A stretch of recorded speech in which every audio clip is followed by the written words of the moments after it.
بسم اللہ الرحمن الرحیم۔ السلام علیکم۔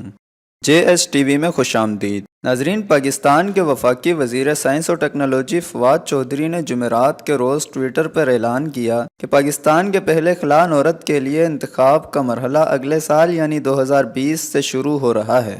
مزید ڈیٹیلز میں جانے سے پہلے اگر ابھی تک آپ نے ہمارے چینل کو سبسکرائب نہیں کیا تو برائے مہربانی ہمارے چینل کو سبسکرائب کر لیں اور بیل کا آئیکن لازمی پریس کریں تاکہ نئی آنے والی ویڈیوز آپ تک پہنچتی رہیں۔ یہ اعلان انڈیا کی جانب سے چاند کے لیے اپنے دوسرے خلائی مشن چندرایان 2 کے لانچ کے 3 دن بعد ہی آیا ہے۔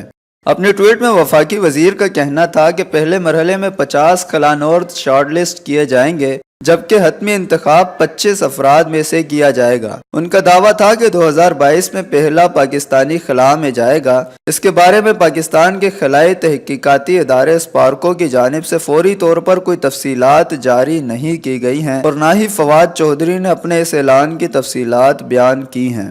تاہم جہاں پاکستان کا پڑوسی ملک انڈیا اپنے پاس سیٹلائٹس تیار کر کے خود ہی انہیں خلا میں بھیجنے کی قابلیت حاصل کر چکا ہے، وہاں پاکستان کا معاملہ اس سے کافی مختلف ہے۔ فی الوقت پاکستانی خلائی ادارے کے پاس سیٹلائٹس کی تیاری کی قابلیت تو ہے مگر پاکستان کا ان کے لانچ کے لیے ابھی بھی چین پر انحصار ہے۔ ایسی صورتحال میں کئی سوال اٹھتے ہیں کہ صرف 3 سال میں کیا پاکستان اتنی صلاحیت حاصل کر پائے گا کہ کسی شخص کو خلا میں بھیج سکے، اور کیا یہ کام کسی دوسرے ملک مثلا چین کی معاونت سے کیا جائے گا یا خود سے؟ اسلام آباد کے institute of space technology IST کے شعبے اسپیس سائنسز کے سربراہ ڈاکٹر قمر الاسلام نے پاکستان کے مجوزہ خلائی پروگرام اور سپارکو کی صلاحیتوں پر تبصرہ کرنے کی بجائے عمومی سائنسی رائے دی ہے۔ وہ کہتے ہیں کہ جب امریکہ نے اپنے خلابازوں کی تربیت شروع کی تو بہت ساری چیزیں معلوم نہیں تھیں۔ وہ کہتے ہیں کہ اگر یہ کام بالکل ابتدا سے شروع کیا جائے تو بہت وقت درکار ہوتا ہے، مگر جو ممالک پہلے بھیج چکے ہیں ان کے پاس مراحل تیار ہیں اور انہیں کم وقت لگتا ہے۔ وہ کہتے ہیں کہ امریکہ اور دیگر ممالک نے بھی سال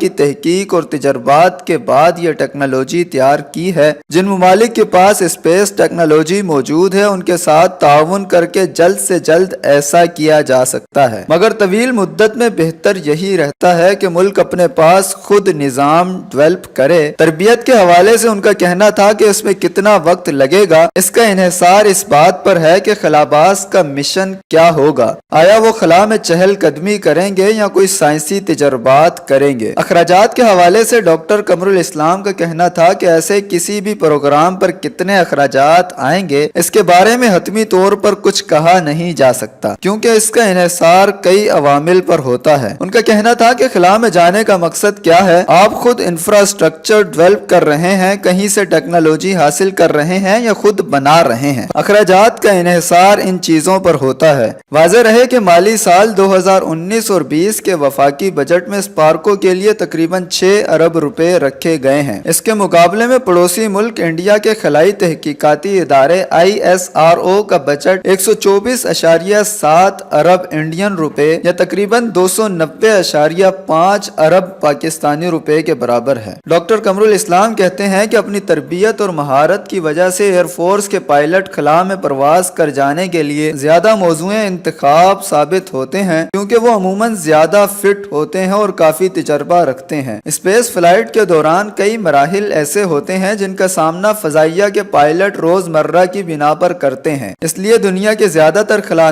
ایئر فورس کا پس منظر رکھتے ہیں۔ مگر جو لوگ فضائیہ سے تعلق نہیں رکھتے کیا وہ خلا میں نہیں جا سکتے؟ اس حوالے سے ان کا کہنا تھا کہ ایسا ضروری نہیں کہ فضائیہ کے کسی پائلٹ کو ہی منتخب کیا جائے کیونکہ اکثر اوقات خلابازوں کو خلا میں جا کر سائنسی تجربات کرنے ہوتے ہیں جس کے لیے سائنسدانوں کا انتخاب کر کے انہیں تربیت دی جاتی ہے۔ اس حوالے سے خلائی سائنس کے فروغ کے لیے کام کرنے والی تنظیم براق پلانٹری سوسائٹی کے چیئرمین ڈاکٹر شاہد محسود کہتے ہیں کہ جس طرح کی تربیت خلابازوں کو درکار ہوتی ہے وہ لڑاکا پائلٹس کے لیے نہیں ہوتی۔ ڈاکٹر شاہد محمود کہتے ہیں کہ پاکستان میں کمپیوٹر سائنس اور پاکستان ایئر فورس کی ایروناٹیکل انجینئرنگ میں انتہائی مہارت موجود ہے کہ ایسے کسی بھی پروگرام کو حد سے زیادہ زیادہ پرعزم نہیں کہا جا سکتا۔ جب ان سے پوچھا گیا کہ پاکستان اب تک سیٹلائٹس کی لانچ کے لیے چین پر منحصر رہا ہے تو ان کا کہنا تھا کہ اس حوالے سے فیصلہ اپنے وسائل کو مد نظر رکھتے ہوئے کرنا چاہیے، پھر چاہے ہم مدد لے بھی رہے ہوں۔ وہ کہتے ہیں کہ اصل مقصد یہ ہے کہ ہم اسپیس ٹیکنالوجی میں پیچھے نہ رہیں، چنانچہ ہمارے لیے اگر شراکت داری بہتر ہے تو ہمیں شراکت داری کرنی چاہیے۔ ڈاکٹر شاہد محمود کا کہنا تھا کہ معاملہ صرف کسی کو خلا میں بھیجنے کا نہیں ہے،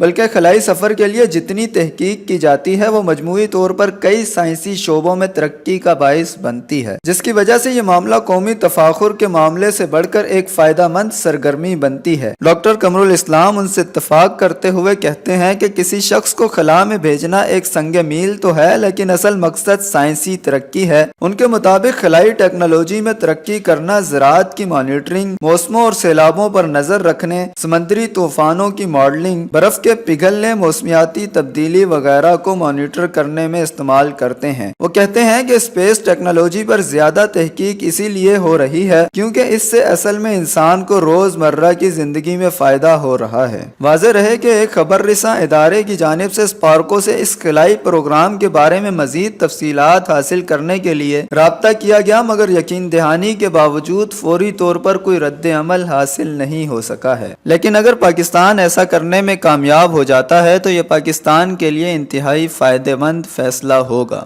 اگر آپ کو ویڈیو اچھی لگی ہو تو ہماری ویڈیو کو لائک کریں، دوستوں کے ساتھ شیئر کریں اور کمنٹ باکس میں اس ویڈیو کے متعلق اپنی رائے کا اظہار لازمی کریں، اور اس کے ساتھ ساتھ ہمارے چینل کو سبسکرائب کر لیں اور بیل کا آئیکن لازمی پریس کریں تاکہ نئی آنے والی ویڈیوز آپ تک پہنچتی رہیں۔ السلام علیکم ورحمۃ اللہ وبرکاتہ۔